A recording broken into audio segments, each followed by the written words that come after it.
Laura Seawald, and this is Authentic Parenting, a podcast about growing ourselves while raising our children. I'm a psychologist, educator, and parent coach. And on this podcast, I explore how you can connect to your authentic self, practice radical self-care, and raise emotionally healthy children.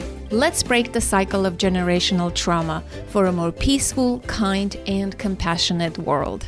Today, redefining success, finding joy and fulfillment in parenting, and raising resilient kids. I am speaking with author, executive coach, and motivational speaker, Laura Gassner-Otting. Laura has appeared regularly on Good Morning America, Access Hollywood, The Today Show, and has given speeches around the world. Her TEDx talk, Why Doesn't Success Bring Happiness?, has been viewed over 2 million times. She has written for Harvard Business Review, Forbes, and is the author of Limitless: How to Ignore Everybody, Carve Your Own Path, and Live Your Best Life, which has been translated into many languages. She also wrote Mission Driven: Moving from Profit to Purpose, and her latest book, Wonder Hell: Why Success Doesn't Feel Like It Should and What to Do About It. In today's episode, Laura describes Wonder Hell as the emotional space we enter when we accomplish a challenging goal and then are confronted with the possibility of what we can achieve next. This can be a place of both excitement and intimidation, and can be particularly relevant to parents who are constantly learning and growing alongside their children. We explored themes around achieving our potential as parents, reframing our relationship with difficult emotions, and how to redefine our definition of success. Some key points we discussed are how to listen to difficult emotions like fear, anxiety, or imposter syndrome.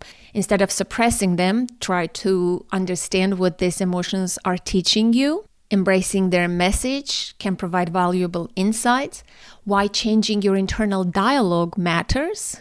Reframe negative thoughts like, I've never done this before, into empowering ones like, wow, this is an opportunity to learn something new. This shift helps build confidence and encourages growth. When to embrace failure, especially in front of your children. Don't be afraid to fail. Modeling a growth mindset in these moments and discussing the lessons learned can help your children develop resilience and the understanding that failure is a natural part of learning. Why offering comfort rather than solutions to your child's problems is essential, and so much more. I hope you'll find this conversation insightful and helpful. Please enjoy, and thank you for listening. Laura, welcome to the podcast. Thank you for having me. I'm glad to be here. Yeah, I'm excited to speak with you. I think the first obvious question is, what do you call Wonder Hell? What is that place that you so cleverly and creatively call Wonder Hell? So, you know those moments where you've achieved something that you didn't know you could achieve, you accomplished something that you weren't quite sure you could do, or maybe was meant for you, and you're like, that's amazing, it's exciting, it's humbling, it's wonderful. And also in that moment of being excited about the achievement, you see more possibility and potential inside of you, which gives you this vision of what the future could be. And suddenly you're like, well, that's scary and it's intimidating and I'm full of doubt and uncertainty and imposter syndrome and fear. It's kind of wonderful. But now that I'm wrestling with the burden of my potential, it's also kind of hell. And so I call it Wonder Hell because it's the space in your psyche where the burden of your potential walks in and says, hey, what you got for me? What are you going to do with this newfound potential you didn't even know you had? And I think as parents, we have this every time we, figure out something that maybe we unlocked from our childhood trauma that we're, changing the way that we parent our kids, or maybe our kids experience it when, they graduate from high school and they're going to college and suddenly they're in this, different environment of people. So I think at every age and at every stage, each one of us experiences Wonder Hell because we're constantly in between who we were yesterday and who we're becoming tomorrow. Yeah, it's such a familiar feeling, and you think you're going to experience it only once.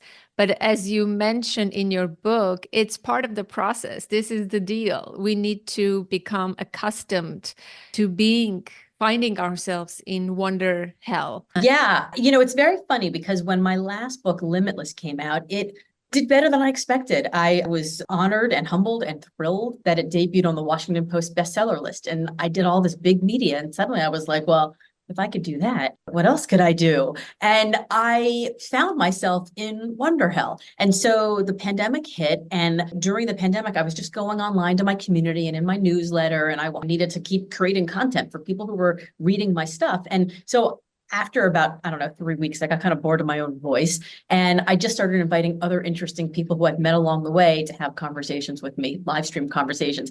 And every one of the conversations, whether they were CEO starting their second billion-dollar company, or Olympic medalists who had, done this repeated times, or, first of glass ceiling shatterers, or just like everyday people like all of us, every one of them experienced this same feeling of wonder hell over and over and over and over throughout their career. And, I have to say that in this moment of discovering that we go through wonder hell over and over and over, I was kind of disheartened because I was sort of hoping that I'd have these conversations and I'd be like, oh, let me figure out how to solve doubt. Let me figure out how to solve anxiety. Let me figure out how to solve imposter syndrome. And the fact that all of these people, no matter how much success they had, continued to have all of these emotions.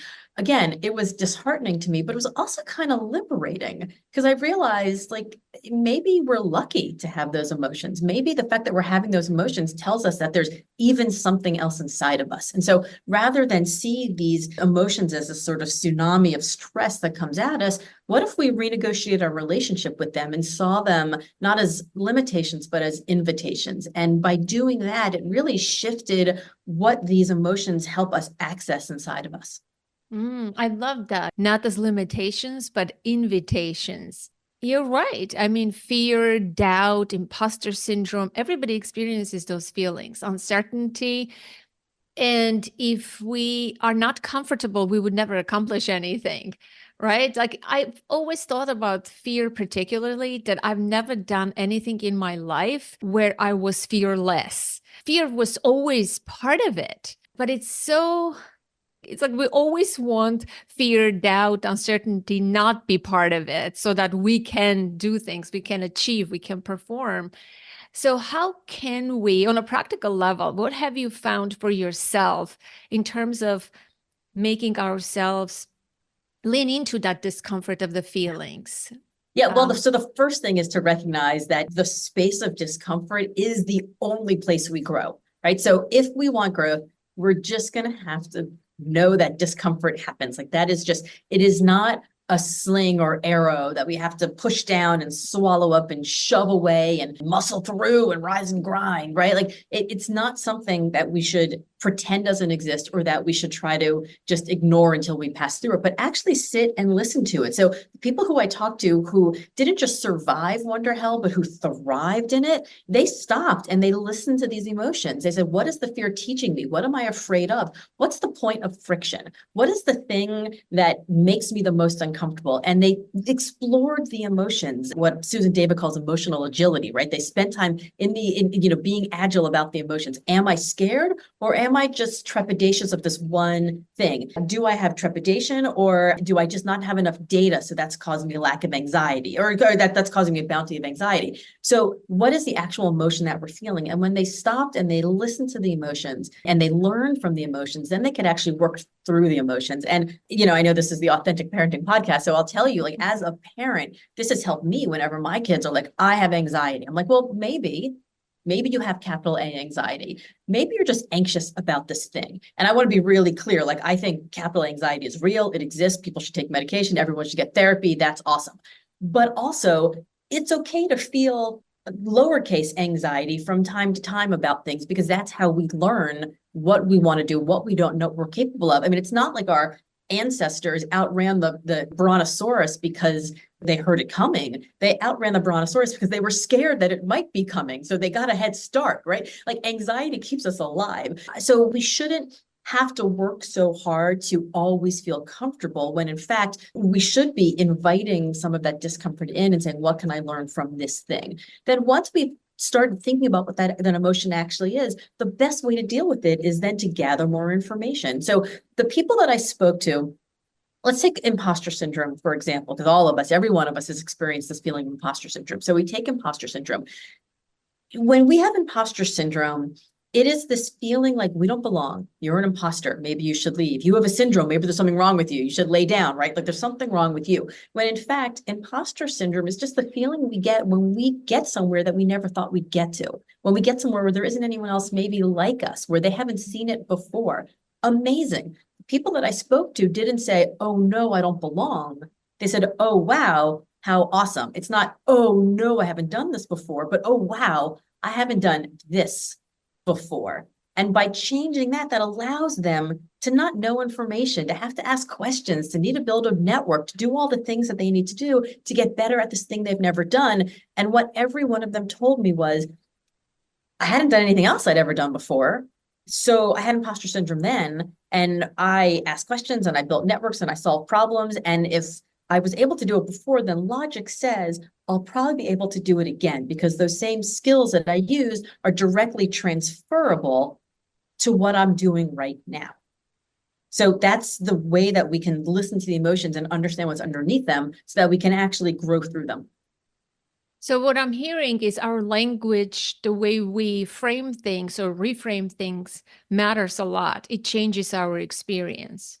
100% it does. And, the truth is that we can listen to as many podcasts in the world. We can watch all the, Instagram, memes, but the voice that we hear in our head is the one that's with us all the time. And so if we're not changing the way we are interpreting the emotions, the way we are negotiating our relationship with the emotions, then nothing really changes. The rest of it's just sort of window dressing. Yeah. What can you say about mindset shifts then? How can we change our mindset about those experiences? Is it all in the mind in the sense that we can make things worse or better? I don't know if it's all in the mind. I think that there are a lot of systemic issues at play, right? Mm-hmm. So obviously, there are some people who have an easier time being mediocre than other people, right? There's some people who have to be far better than other people in order to succeed the same amount. So I don't know that it's always only in our mind, but I do think a lot of the times when we're holding ourselves back, it's in our mind because we're taught that identity is this fixed trait. The person who you are is the person who you are. And we're told, when you're like 16, 17 years old, somebody says, pick a path, pick a major, pick a college, pick a trade, pick a school, pick a career. What do you want to be when you grow up? And we're expected to have all of these answers. And so, for me personally, I went off to college thinking I was going to be a lawyer. I was going to run for office. I was going to be a senator. I was going to I was going to save the world.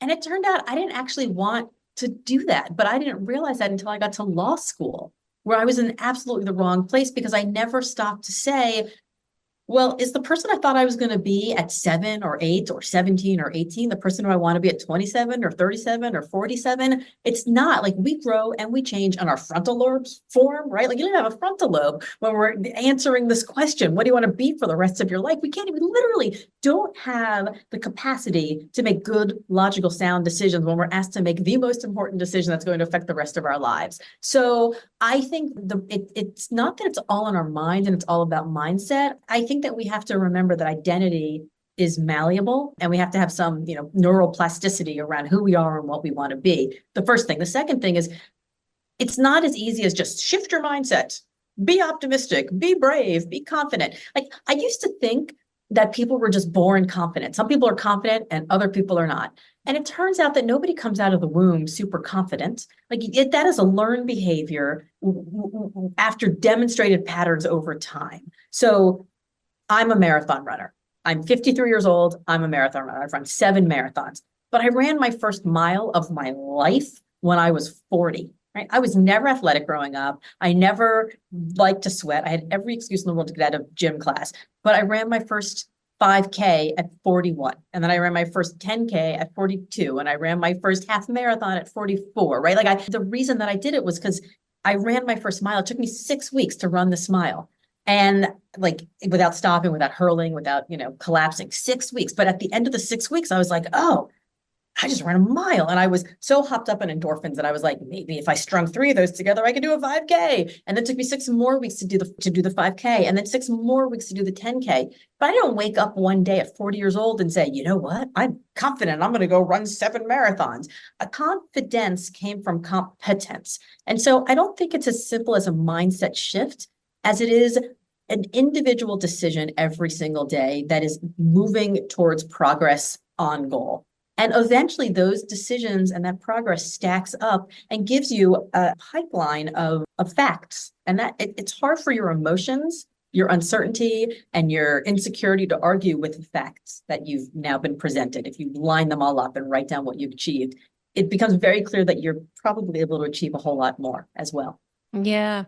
As the title of your book says, limitless, right? We don't know how much potential we have. That's why it's called potential. Yes. But a lot of us play small. We get stuck. We procrastinate. We don't believe in success. Or some people even say, I'm not lucky. Those other people who achieved success, they are luckier than I am. I'm wondering what you can say about success and the role of luck and how we can think differently about those concepts. Okay, so I love this question because I used to think that people, just like I used to think people were born confident, I used to think that people were born lucky. Like, you just have people in your life who like, it just seems like everything breaks their way. And then you have other people in your life where it's like nothing seems to work, right? I have 2 kids. I have 2 kids who are in college, and my older son, for whatever reason, always finds the steepest hill, the heaviest backpack. He like ties one leg behind his back and he like hops up in the worst weather, right? Like he just seems to make things harder. Whereas my younger son, it's like he strips down naked. He finds people to carry him to the top in a beautiful sunny day. Like it's not that one is lucky or unlucky. One seems to make things harder for himself, and the other one seems to like know how to plow through and make change. And so I started doing some research because I was like, how is it that some of us are able to just glide through life and others of us find friction everywhere we go? And what I realized is that there's actually science behind making your own luck. So people who are quote unquote lucky tend to get more opportunities. They tend to have better deals. They tend to negotiate better salaries. They tend to get better offers, right? They tend to just get invited. They tend to be like where the good things are happening always. Why is that? Is that coincidence? No, they actually make it happen. So people who are lucky tend to be more optimistic. So they think things are going to work out. So they try more things. They tend to be extroverted. Now, I'm a raging introvert, but I can play an extrovert when I need to. So there are moments when I have to extrovert. Right. So I'm not saying if you're an introvert, you're unlucky. I'm just saying if you are somebody who is introverted, you have to at times be extroverted in moments so that you get to know people. You create networks. People know what you think about, what you care about, what lights you up. So what else do? They say yes more often. Right. So they're trying more things, even if they think they might fail. They're out there and they're just testing more so that when opportunity comes along, they know what they can do and they know what they can't do. And then lastly, they just put themselves out into the deal flow. So they're out and they're about and they're getting to know people. So if I'm talking to somebody and he says to me, my wife is pregnant and we're looking for our first house, and I happen to be at an event the week before and I happen to see somebody who's like, yeah, we're thinking about moving. We're going to sell our house. It's a starter home, blah, blah, blah. I'd be like, you know what? I can connect them. And then suddenly they're like, oh, they got so lucky. They found that house before it was on the market.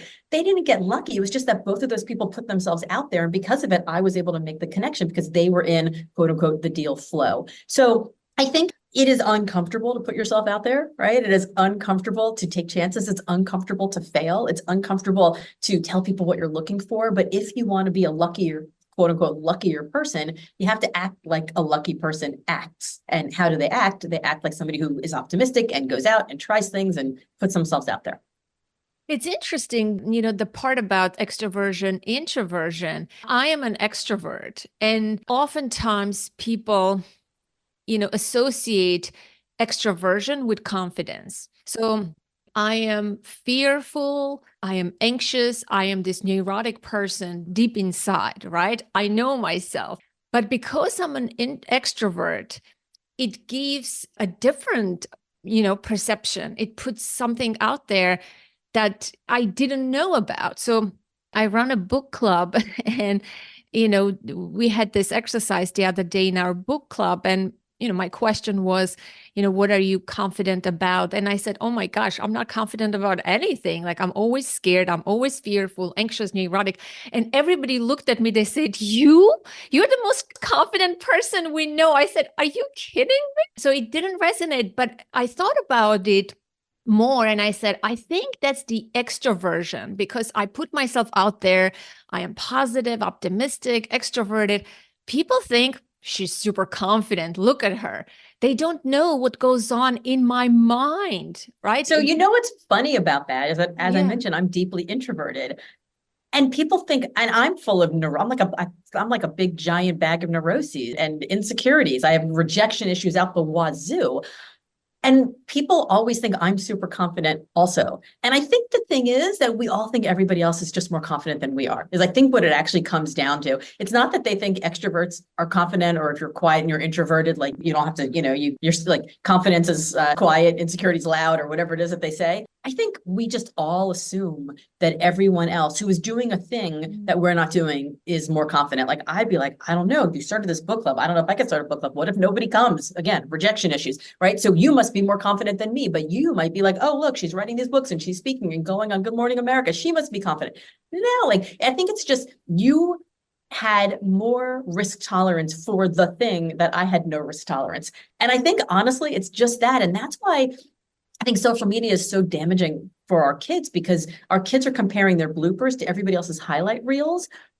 But it's not that everyone else is amazing. It's just that they're only seeing the things that people are doing that are amazing in the areas that they're scared to take chances. They're not seeing the other ones. And so I don't know. I think confidence is really funny because it is always mirrored by our most insecure self. This is a brilliant point. I love what you said. Yeah, you're right. We do things that we're good at, or maybe not even good at.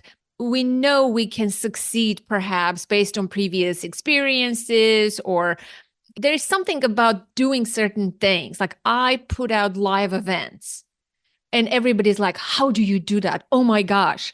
And I'm like, to me, yes, of course there's fear and I'm scared and I'm anxious, but I'm more excited about it. I love bringing people together. I love the creation process of the event, everything. Externally, people are like, wow, she must be like, she must be doing amazing. But there are areas that I am so timid and I don't even want to put one step forward because what if, right? The Yes. uncertainty, the doubts kill me. And so you're right. We're naturally doing things that we have risk tolerance. I love that expression.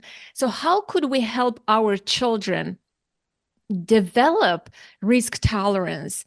Do we have to focus in the areas that they are good at or they have skills? Or do you think we should push children outside of their comfort zone to try new things? Potentially that might, like the thing that I said, right? Like I do those events that I know I can succeed because I'm good at those things. I have data already, but I'm scared to do scuba diving because, or, some other thing.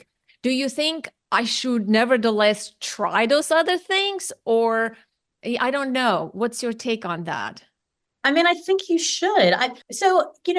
My parenting philosophy is kind of when my kids were little, I talked to a woman who has a lot of money, like billions of dollars of money. And she has 3 kids and a great relationship with her husband, a great relationship with kids. And they're all quote unquote normal, right? Like they're normal, good humans. And I sat her down and I was like, all right, I got to know, like you have all the privilege in the world. We hear all these stories about these kids that are totally messed up. Like, how'd you do it? And I'm Caucasian. My husband's Caucasian. She was like, look, you're raising 2 Caucasian boys outside of Boston, Massachusetts with like a whole lot of privilege. They're going to have every do-over in the world. You don't get into the right college, you get a do-over. You don't get the right internship, you get a do-over. You don't get the right first job, you get a do-over. They're going to have so many do-overs in their lives.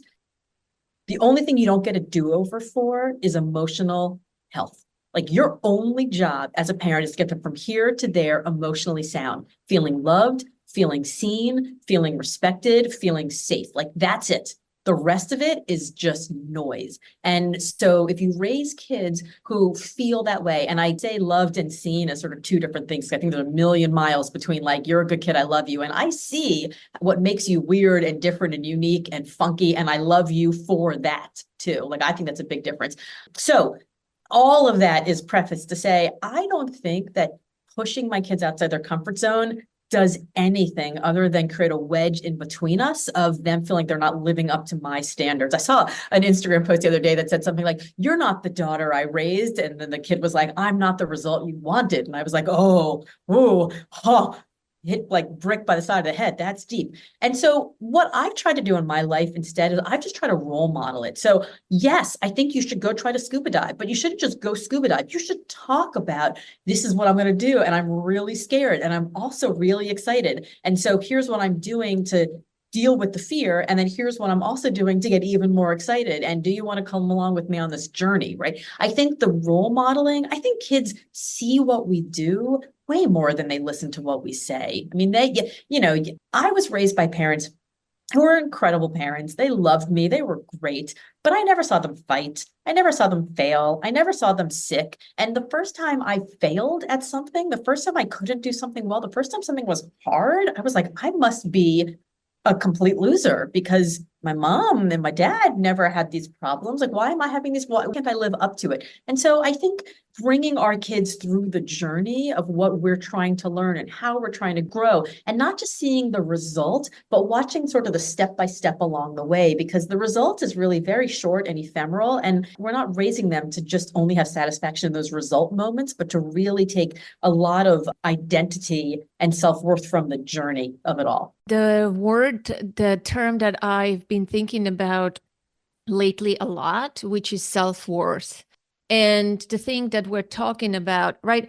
Through doing things, through achieving, performing, we develop a deeper sense of competence. But that does not nourish the sense of self-worth. If you don't have self-worth, oftentimes I feel like we try to compensate by achieving, doing, performing, but we still feel empty inside. Become so successful. I want you to talk about those two different things. That true confidence that comes from having self-worth and, confidence that we develop through competency. I see, but there's a big distinction there. There's a huge distinction, a huge distinction. So, I was 21 years old working in the White House, right? I, for all intents and purposes, was quote unquote successful. And yet I had dropped out of law school and put my car in the auto trade and, went volunteering on a campaign and ended up in the White House. I was in the White House with a whole bunch of people who went to Harvard, who had graduate degrees from Princeton, who, were, top of their class at Yale. And I was like, I'm a law school dropout from University of Florida, right? Like, no shame to University of Florida, but like not on the same tier as like the top Ivy Leagues. And I remember sitting in the White House thinking I'm a failure, right? So the achievement of the thing, the getting to the place doesn't actually fill us with the self-worth as much as the step by step, the hard working to get there. Now, obviously I worked hard to get myself to that place, but campaigns are short and they're fast and they're sort of right place, right time. Again, you make your luck, right? But like, there's a lot of hard work involved. There's also a lot of luck involved. Fast forward, take the marathon running that I was talking about. Whenever anybody asked me what my time was in a marathon, my running coach told me to tell them it was the time of my life, right? I love that because it doesn't actually matter what the achievement was. It was that I finished the race. And in order to finish the race, you have to do a whole lot of training. You can't just show up on marathon day having never run. Like, you actually have to put in time, running, thinking about your nutrition, thinking about your hydration, raising money for charity if you're doing it the way that I do it, right there. So you have to put time in. And I think a perfect example of this is I interviewed Allison Levine for my last book, Limitless, that you mentioned. And Allison captained the first American all-women's expedition up to the top of Mount Everest. Okay, so they get 250 feet away from 29,059 feet, or 29,058 feet, whatever, like almost 30,000 feet. They're 250 feet away. And this is months of training and getting corporate sponsors and raising money and taking time off their work and exercise, nutrition, hydration, all of it. And you go to base camp 1 and then you go back down. You go to base camp 1, you go back down. You go to base camp 2, you go back down. Like it is over and over and over. So months, years into this, 250 feet from the top and bad weather rolls in. And she has to make a decision in that moment. Do we keep pushing forward? 250 feet. I don't know if we're going to get there. I don't know if the weather's going to get worse. I'm not sure about our oxygen, about our fuel, about any of it. And she has to make a decision to turn the entire expedition around. She doesn't get to the top of Everest. So fast forward a few months later, and she's at a dinner party, and she's like, I'm at this dinner party, and there's some, total, blowhard guy from some investment bank. And he's like, I get introduced as this is Allison. She climbed Mount Everest. And she starts telling the story. And in the story, it comes up that she got 250 feet from the top. And the guy next to her is like, oh, so you didn't actually get to the top of Mount Everest, huh? You just climbed on Everest. And she said that sat with her for so long as this, like, did I fail moment. Now, she was never going to do it again. Fast forward about 5 years later, and one of her closest friends dies of cancer. And a number of people are going to the top of Everest as like to honor this woman. So she finally does it. She gets to the top of Everest, and she said she takes out a photo of her friend and, the friend's ice pick, and they take a photo. And I'm like, that's amazing. I'm like, do you guys have a party up there? Is it incredible? Do you celebrate? How long are you up there? It must be amazing. And she was like, what are you talking about? I took out the photo, I took out the ice pick, I took the photo, and then we turned around and went down, because it turns out that success isn't getting to the top of Everest. It's actually getting all the way back down alive. And that, to me, really fundamentally shifted my thinking about how we define success. And is it the finish or is it the journey? Like, climbing to the top of Mount Everest should be that should be the success. That should be the thing that's printed, on the banner. She got to the top of Everest, but the truth is it's the journey going all the way up and actually getting back down alive that is the success. And so I think if we think about what we're doing and the achievements that we want, like, it's not about buying the big fancy boat, because there's always going to be another bigger boat and another bigger boat and another bigger boat. There's a fancier country club. There's a nicer car. There's a nicer house. There's a smaller size of clothes, right? Like you're never going to get to this finite destination of success. So we have to be able to dig in and find their sort of mini successes along the way, which is why I said it's not just the one big mindset shift. It's each one of the individual choices and the individual successes stacked upon each other. That's how we feel that self-worth and fulfillment, because that's what we can rest on every day, as opposed to waiting for the one big once every 5 years moment. Wow, that's an amazing story, by the way. Yeah, I really like that story. And what is success anyways? Like, how can we... And what's success now? Like, my definition of success today was different than it was before. Like, before I had kids, I had a very different definition of success. Then when I was a parent of preschoolers, I had a different definition of success. When my kids were in middle school and high school and they didn't need me around as much, I had yet another definition. And now that they're in college, it changes again. Like, it's going to keep changing. And so this whole idea that there's one definition, I reject that outright. I agree with you. So how has your definition changed over time? Like, what did you think before, if you're willing to share? I'm curious, like, how have you thought about success in earlier years? I mean, in earlier parts of my career was all about gaining, the logo, right? Like, I needed to have the job on the resume that was impressive, that gave me entry to another job that's even more impressive, right? Like, how prestigious is the work? What kinds of projects am I on? How quickly will it advance me in my career, right? It was all about finding the right person to marry. I think, I think I said earlier that the most important decision you make for your frontal lobe, but really, I think the most important decision you make is the person that you have children with, that you raise a family with. I think everything else sort of comes after that. So like those earlier on, it was about creating the foundation, right, of how we would build our life. Then when I had kids, at this point at a very prestigious executive search firm, and I had this moment of rage where I realized the work could be done differently, better, faster, with more authenticity, more integrity, better for me, flexibility-wise, better for my clients in terms of price. And I walked into my boss's office and I was like, there's a better way. And he was like, there's the door. So I ended up starting my own firm, but I only took on clients that I really believed in, that I really wanted to work with, because it was my name on the door. And so this idea of impact that I wanted to make, it really mattered. Then when the kids were in elementary school and middle school, you kind of don't always have to be around but you got to be around when you really got to be around. And you don't know when those moments are coming. So I wanted to have a huge amount of flexibility. And so rather than prioritizing profits, like I did the beginning of my career, or prioritizing impact, like I did in the second part of my career, in this third part of my career, I prioritized flexibility. I wanted to be able to be the first phone call if there was a lice outbreak at school, or if there was a bullying incident, or if somebody just was sad about something. Like I just wanted to kind of be around so that I could be around. You just don't know it's coming. And now that my kids are in college, the sort of the fourth part of my career is my definition of success right now is that there are two numbers. There's a need to make number and a want to make number. What do you need to make to pay your bills, put food on the table, put your kids in school, what's your household nut? What do you need to make?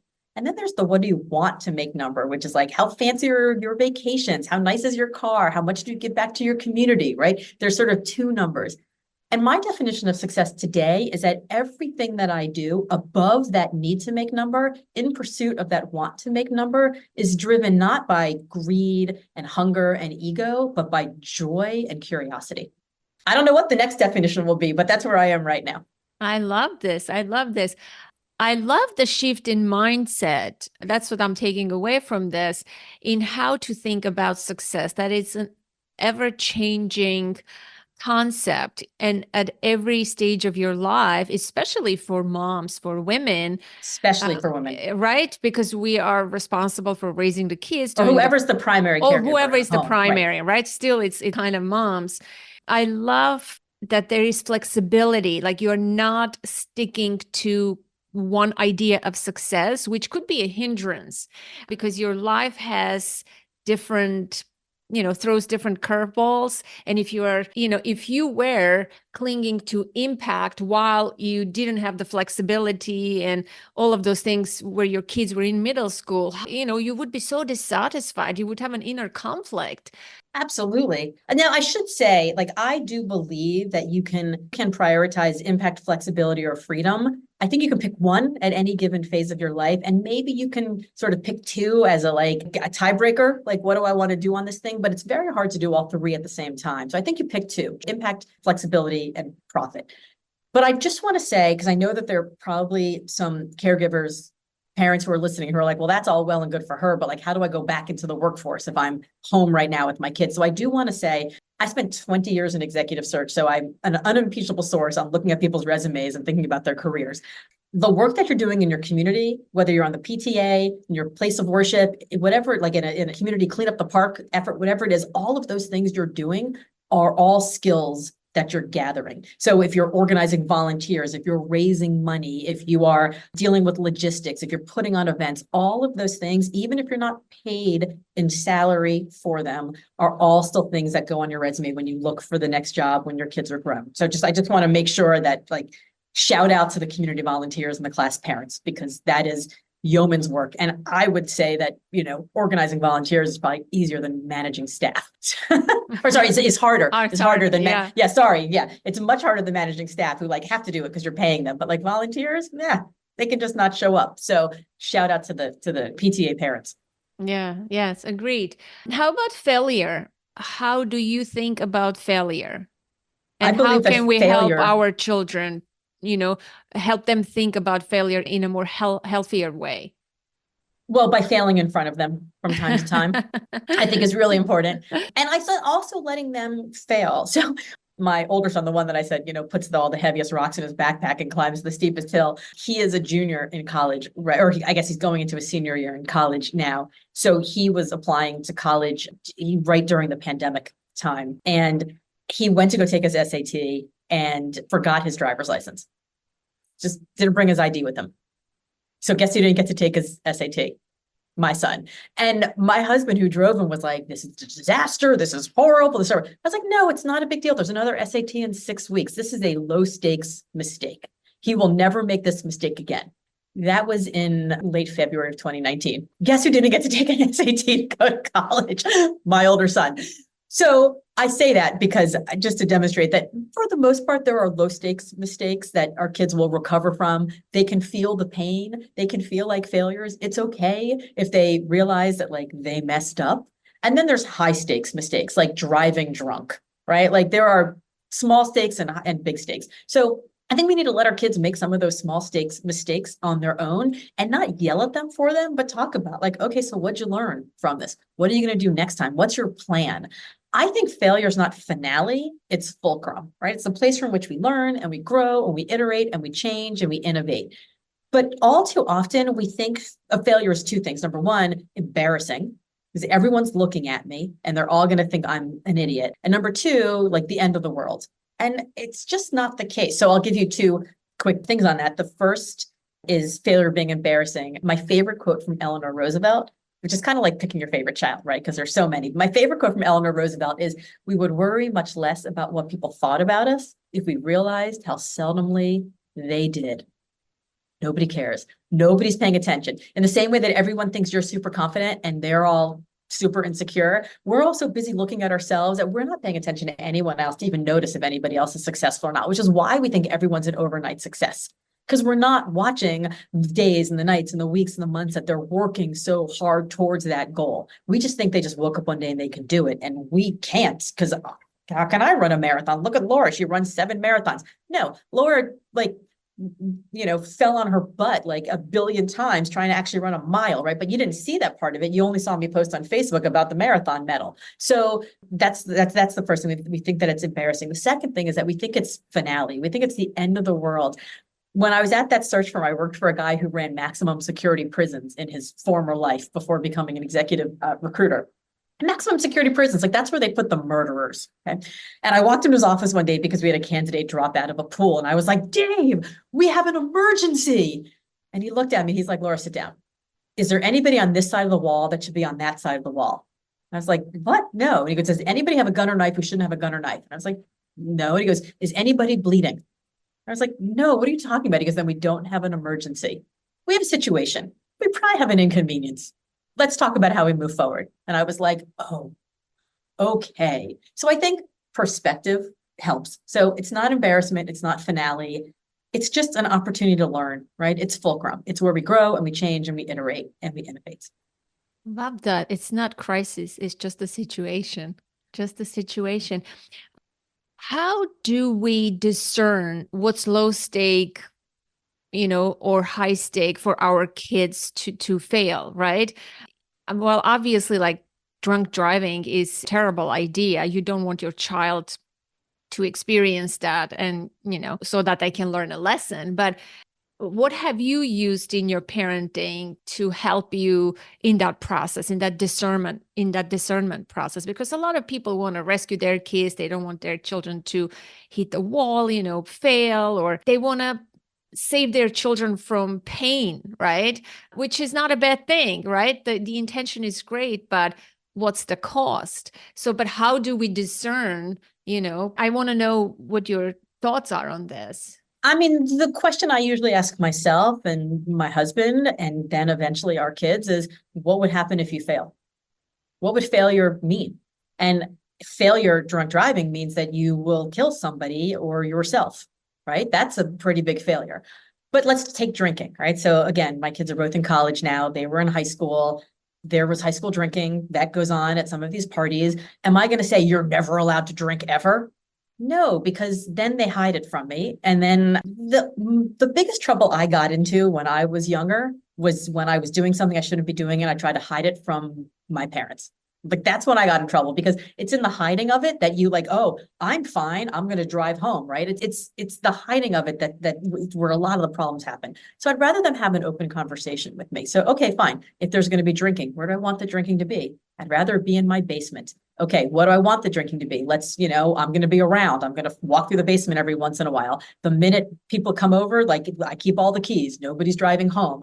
So what does it look like in that situation? In that situation, it looks like somebody gets really sick and vomits all over the place. Okay, what are you going to do if one of your friends is drinking too much? Like, what's the plan? Do you call the parents? So you just sort of walk through the plan of what does failure look like in each one of these situations, because inevitably, again, they don't have frontal lobes. They can't make good decisions, especially not in a crisis moment. So if they're in a crisis moment, then they can be like, "Oh yeah, we talked about this. Now I know what to do." So I'm not solving the problem for them. I'm just helping them maybe pre-think a little bit about what things could look could look like. Again, take the SAT situation. All right, well, so you didn't bring your driver's license. What does that look like? Okay, well, now you're going to register for the next one. And just in case, maybe you should register for the one after that. Let's see. Okay, well, now it's the pandemic. There's no SATs. Okay, what colleges can you apply to that don't require an SAT? So like you just sort of figure out, what's happening, because by the time he got around to taking it, he'd already then done the research about which schools didn't need an SAT, and he was pretty happy with that list. So he didn't take it again. But I think walking through inevitabilities or eventualities is really important, because they literally don't have the capacity to do it. It's not that they're just being dumb. Like they don't have that part of their brain. And so I think that's what they need us for. They don't need us to solve the problem. They just need us to sort of pre-think potential solutions if they're needed.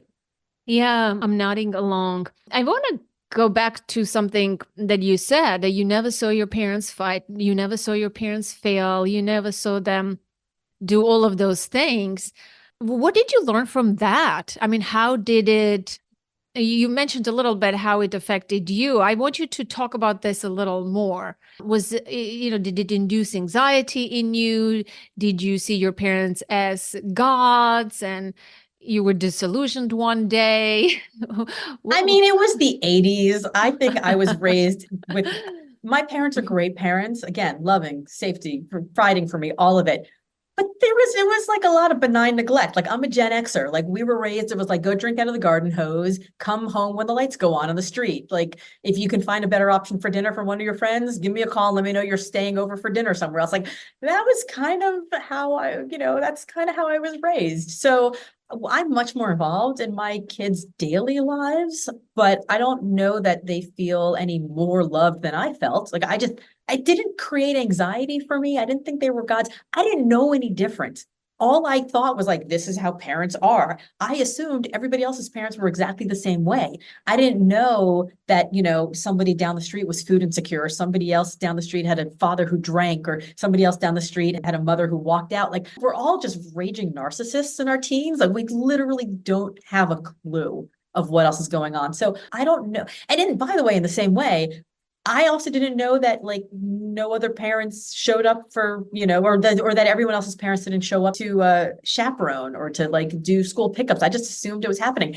And by the way, I was talking to my college freshman a couple of months ago about apple picking. And I was like, oh, don't you remember all the times we went apple picking with your Montessori school? And wasn't it amazing? I chaperoned so many of those Montessori trips. It was so great. And he looked at me and he was like, you were there? He's like, no offense, but I don't remember you being there at all. So all of this guilt that we have about showing up or not showing up or being the best parent or always being everything to all the people all the time, they don't actually notice that we're not there because they don't know that everyone else's parent isn't doing it. So it finds no purchase in their brain because it doesn't seem strange. It just seems normal to them. Oh my gosh, that's so funny. My daughter recently, she's 16, she saw something and she's like, wow, I would like to see a circus. I'm like, what do you mean? She's like, I've never been to a circus. You're like, we went every year. I'm like, are you kidding? Do you know how many times you've been to a circus? Don't you remember the time when we went with Lindsay? Don't you remember the time? She's like, no. And I'm like, wow, it's so interesting.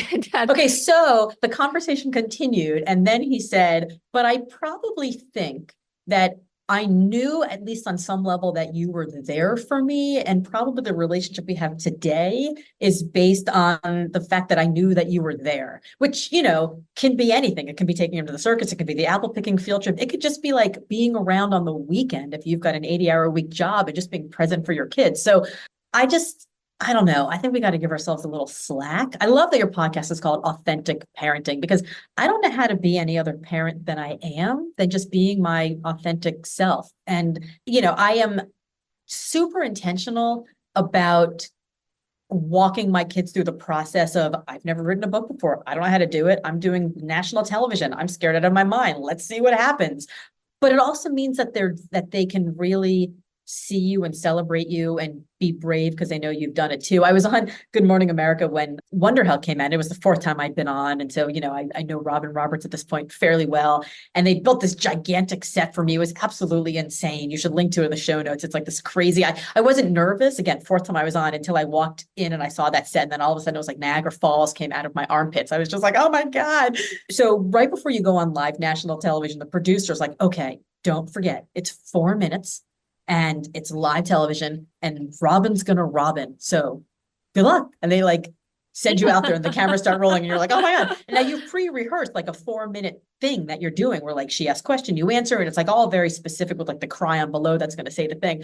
But then Robin Robbins, and she goes totally off script and she spends the first 30 seconds being like, I love you. I love your writing.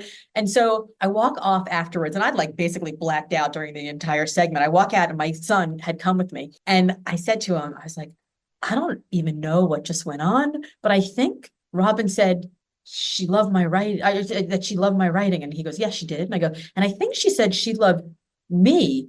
And he goes, yeah, she did. And I said, and I think I said, I love you too.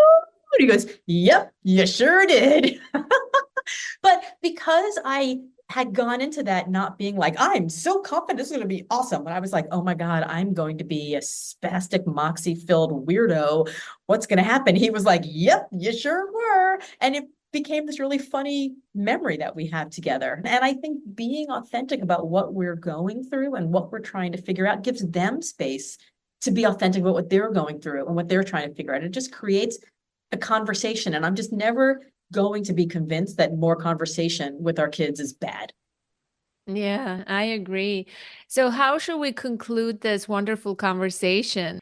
What's the summary here? Or what is a question that I didn't ask that you wish I did? Or what's a question that you dread when people ask you? I don't really dread any questions. The nice thing about being on the north side of 50 is that I'm kind of like, yeah, 2 a.m. like cool. Like my mother calls them the FU 40s. Like once you've gone through them, you're like, well, it's kind of who I am. If you like me, great. If you don't, F you, right? Like it's kind of liberating. So I would say, I'll end with the very best piece of parenting advice I ever got. Very best piece of parenting advice I ever got, that they do not want solutions. They want comfort and companionship in their misery. They don't want us to solve their problem. They just want us, like the kid comes home from school and they tell you this whole big long thing about the mean girl or the bad test or the whatever. And they don't want you to be like, oh, well, you should do this and that and the other. They just want you to go, oh, that must be really frustrating. God, that sounds really hard.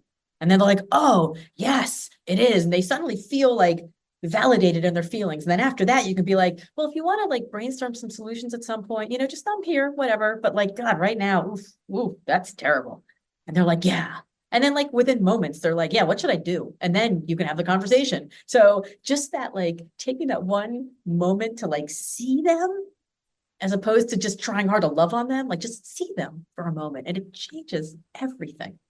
It does. It does. I can't help but comment on that. But, when we jump in and solve their problems, we inadvertently communicate that they are a failure, that they are not good enough, that they're We bad. make ourselves the heroes. Yes. That you can't do this. I am better than you. It's just not a good thing, right? Yes. It's not about us. Yeah. It's not about us. I feel like that's such good advice. That's such good advice. And if we do that more often, not perfectly, then the child will feel seen and heard and validated and loved. And then they can grow that confidence that we spoke about in the beginning. And they can go and do amazing things and, reach their potential, whatever that is, and feel truly limitless. If you believe in someone, and they can internalize that feeling and they can do amazing things in the world. It's not by just saying you're great, you're amazing, let me solve your problems. Like that's the opposite. Agreed. Yeah. Thank you so much, Laura. You're such a joy to be around. There's so much. I mean, I could have spoken to you for hours. You have lots of stories, lots of tips, a lot of motivational stuff. So I'll have to come to one of your events. Yeah, that's great. Thank you so much. I appreciate it. Thank you, Anna.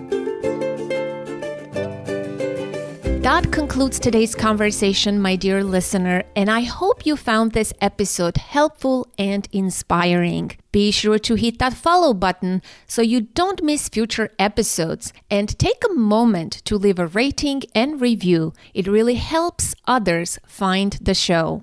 I would love to hear your thoughts and takeaways. Join the conversation in the Authentic Parenting Facebook group or visit the contact page at authenticparenting.com/contact to get in touch. Authentic Parenting is an ad-free show, and your donations is what makes this podcast possible. Support the show by visiting authenticparenting.com/support or becoming a patron at patreon.com. Your contributions make it possible for me to continue bringing you weekly episodes. And as always, connect to the present moment, to yourself and your children. Until next week, I am Anna Seewald. Thank you so much for listening.